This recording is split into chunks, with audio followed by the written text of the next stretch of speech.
Good morning, everyone. Oh, I know this is a Black History event because everybody's responding. Hello and welcome to the official opening of the New York State Capitol's Black History Month exhibit. My name is Mylan Dennerstein, and I am counsel to Governor Cuomo.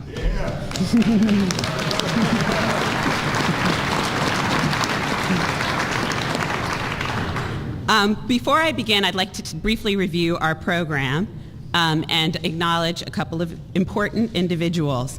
First, of course, our Lieutenant Governor is here with us, Robert Duffy. Woo!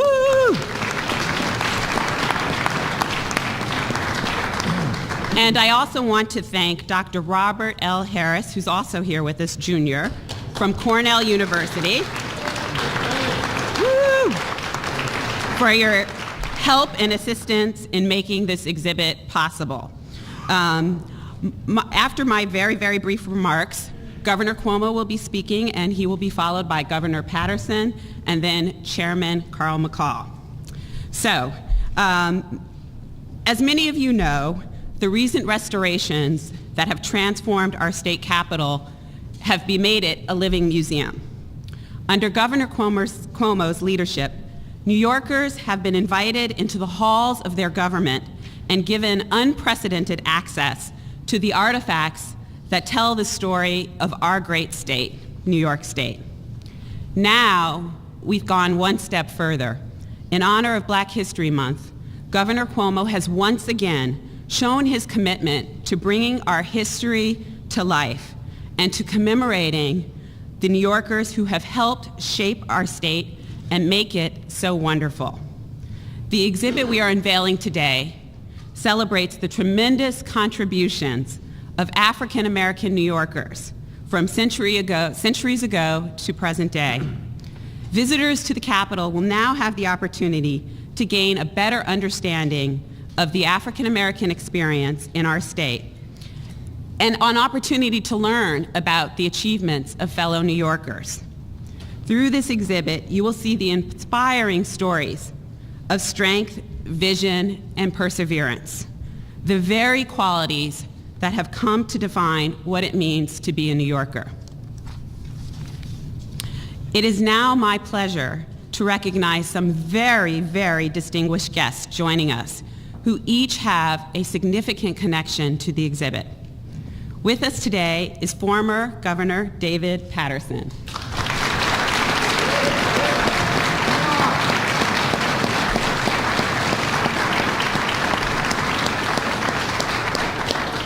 Governor Patterson, as you all know, was the first person of color to serve as Senate Minority Leader and Lieutenant Governor and Governor of New York State.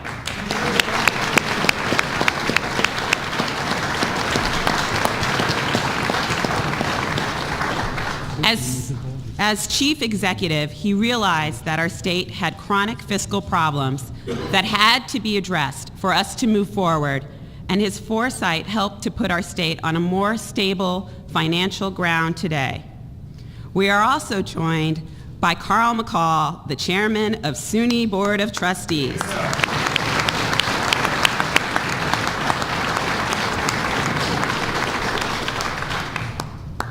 Mr. McCall was the first African American elected to statewide office in New York when he served as comptroller. He is also a veteran, a former teacher, former state senator, and a former U.S. ambassador to the United Nations. It is quite an honor to be joined by these incredible New Yorkers as we officially open this exhibit to the public. It is now my pleasure and my honor to introduce our governor, who I want to thank, especially as an African American woman, for this great, great exhibit. Thank you, Governor.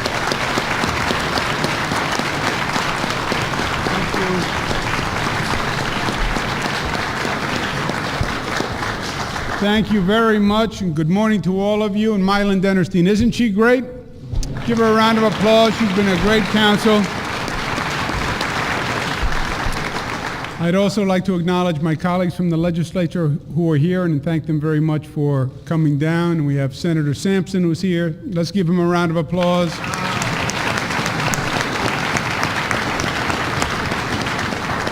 Assemblyman Karim Kamara, who's chair of the caucus. We thank him very much for being here. And another round of applause for Dr. Harris, who put this exhibit together from Cornell University. Great piece of work. And you'll hear from our two guests of honor in a moment. It's my pleasure to welcome you back to the Executive Chamber. Those of you who haven't been here in a while, you'll see that it's a little different. We've been renovating. We've been trying to clean it up, literally and figuratively. And we've made some progress. We've also done some redesigns. I was just walking Governor Patterson and Chairman McCall through the Hall of Governors. The Hall of Governors we changed.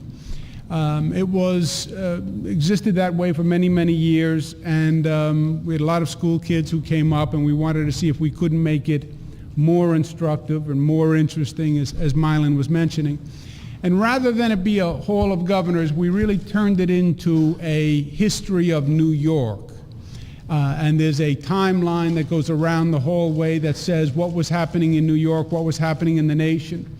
And when you walk down the hallway now and you look at the history of New York, it really is striking that New York is a place of firsts.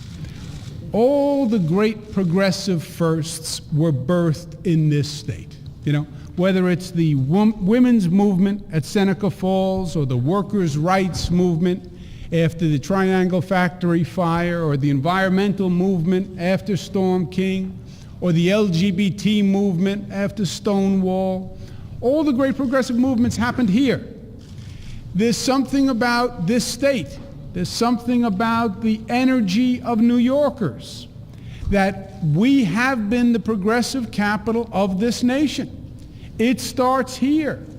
It's the fact that we all come from different places. It's our diversity. It's our energy. It's our academic universities. It's our culture for openness. It's our access of opportunity for so many. But we have been the forefront. We have been the creative, progressive energy for this country.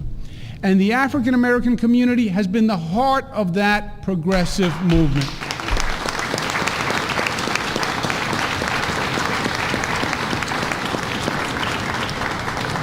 You walk down that hallway and you see how the African American community was the heart of the progressive movement, the civil rights movement, changed this state, changed this nation. From the abolition of slavery that started in this state 60 years before the national abolition, NAACP was founded here. So many great African American firsts here. Jackie Robinson, 1947 here. Great women pioneers who we often overlook. Shirley Chisholm, Constance Baker Motley here.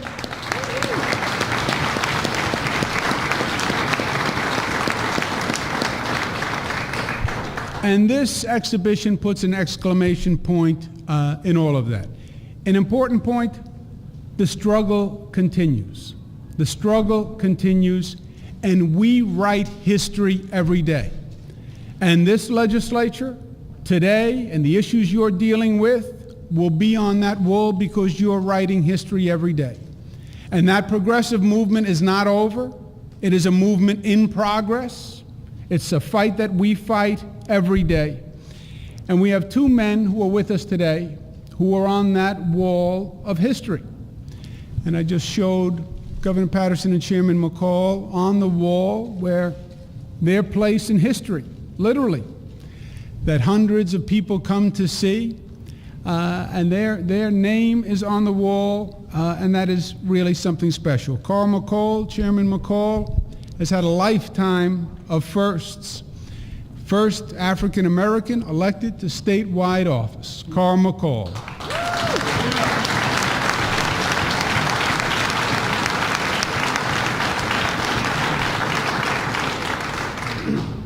And Carl McCall is still leading the way today. His position as chairman of the Board of Trustees of SUNY, I think, has him at the forefront of dealing with the civil rights issue of today, which is the access to quality education, period. And Carl is still fighting that fight. And I think he's going to be on the wall a second time for the progress he's going to make with SUNY.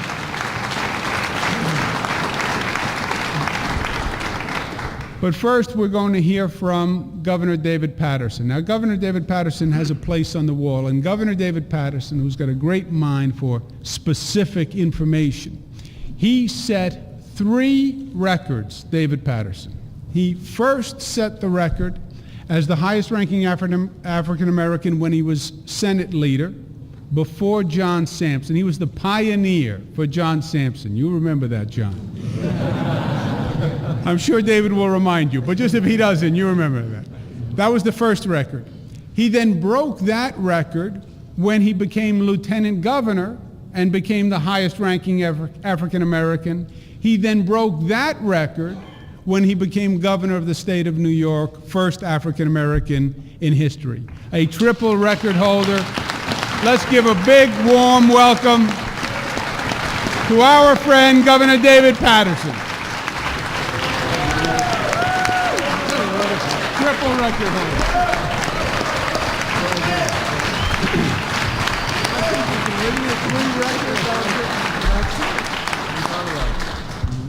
I told you all I would be back.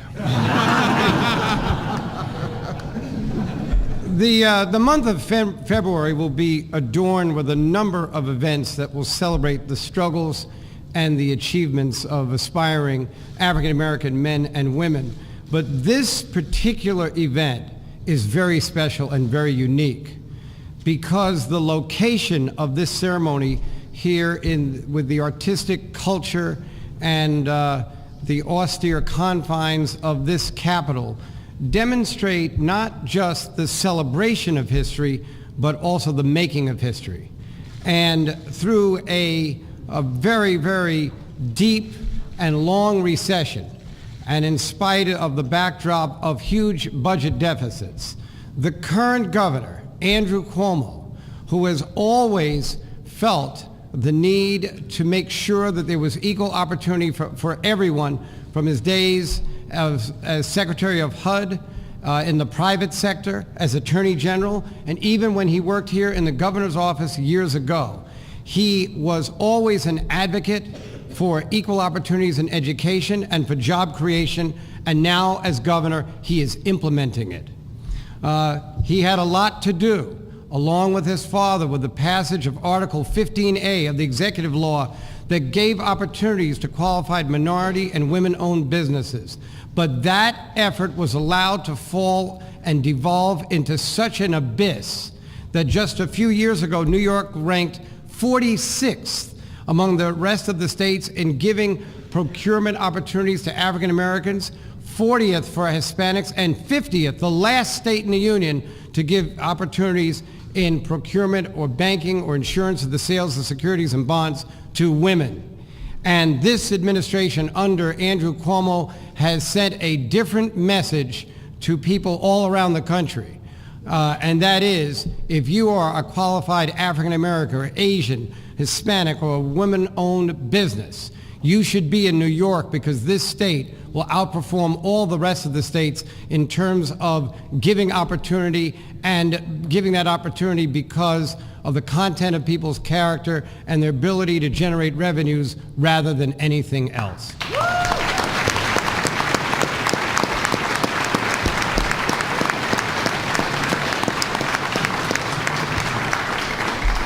So I think the reason of purpose and the reason of being of Black History Month needs to be stated and restated, because we wish to fulfill the dreams of those African Americans, both the living and the dead, and also those Asians and Hispanics and whites who work together to build a national movement to give all Americans what would be an equal opportunity and would be economic, political, and social justice. So Black history is not just for Black history, for Black people. It is the enhancement of American history. It's telling the story that really existed. And there are a lot of people in the story, and not all of them are African Americans. And so this governor today is adding his name to the history of America, the America that will inevitably be set free by the hard work of people of goodwill wherever they are and whoever they are. And so now, the governor asked me to introduce the chairman of our higher education system, the Honorable H. Carl McCall. And this is very difficult for me because it's very hard for me to introduce Carl, because whenever I have to introduce Carl, I'm overcome with the feeling of guilt. You see, Carl McCall is an outstanding state senator. He then served as under ambassador at the United Nations, and he raised $1 million in 1982, and he ran for lieutenant governor, a valiant effort. We all saw him. The governor and I campaigned for him. But in spite of that great effort, he didn't become the first African-American lieutenant governor. I did.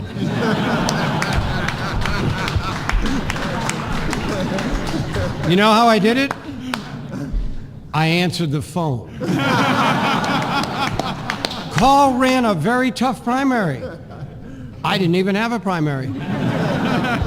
I just said, I'll do it, and I showed up in January, and I was lieutenant governor. Then Carl went on to become the vice president of Citibank. He became chair of the board of the New York City Education. He was a revered civic leader, was on many, many boards. He put all this together and raised a record $14 million and ran for governor in 2002. But once again, he didn't become the first African-American governor. I did.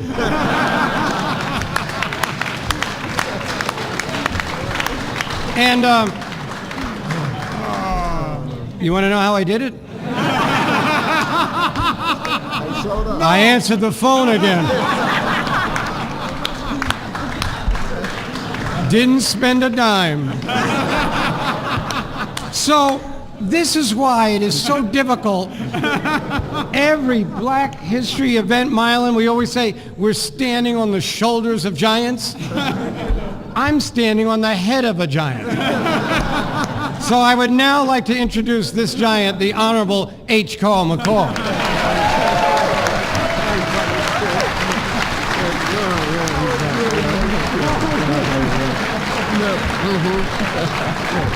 Yes. Yes, he's back. He's back. And aren't we grateful? Aren't we grateful that he's back?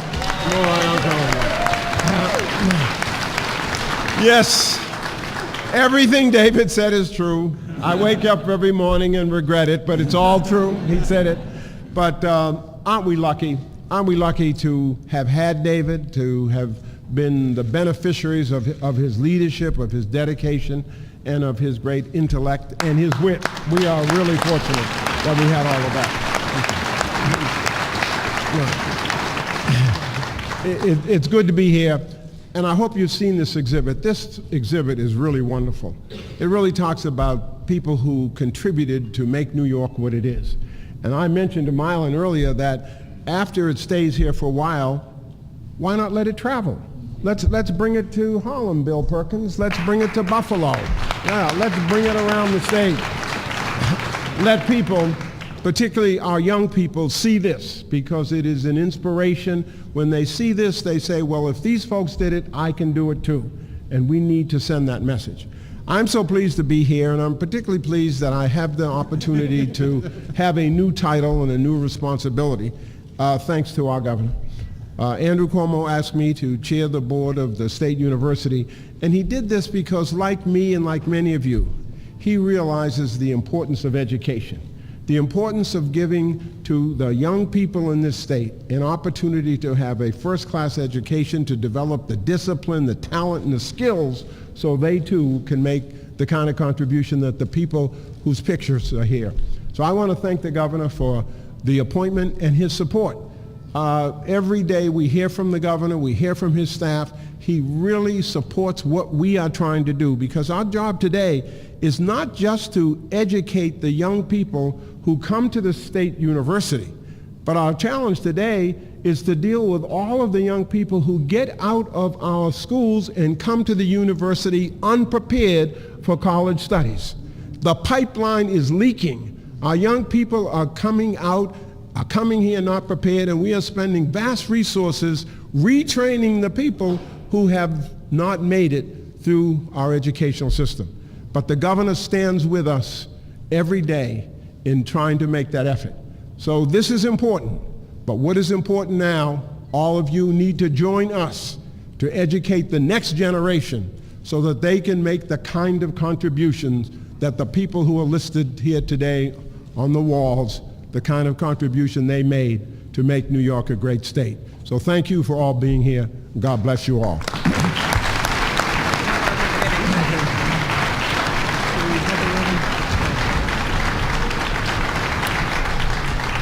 As you can see, we're going to cut the ribbon to open up the exhibit.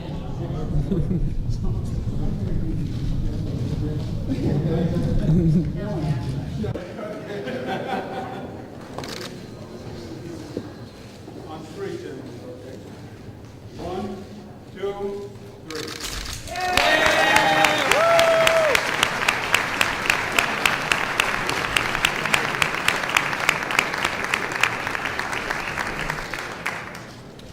Now we ask you all to join us in the East Gallery, the flag room directly behind, for some refreshments and enjoy the exhibit. And thank you so much for coming.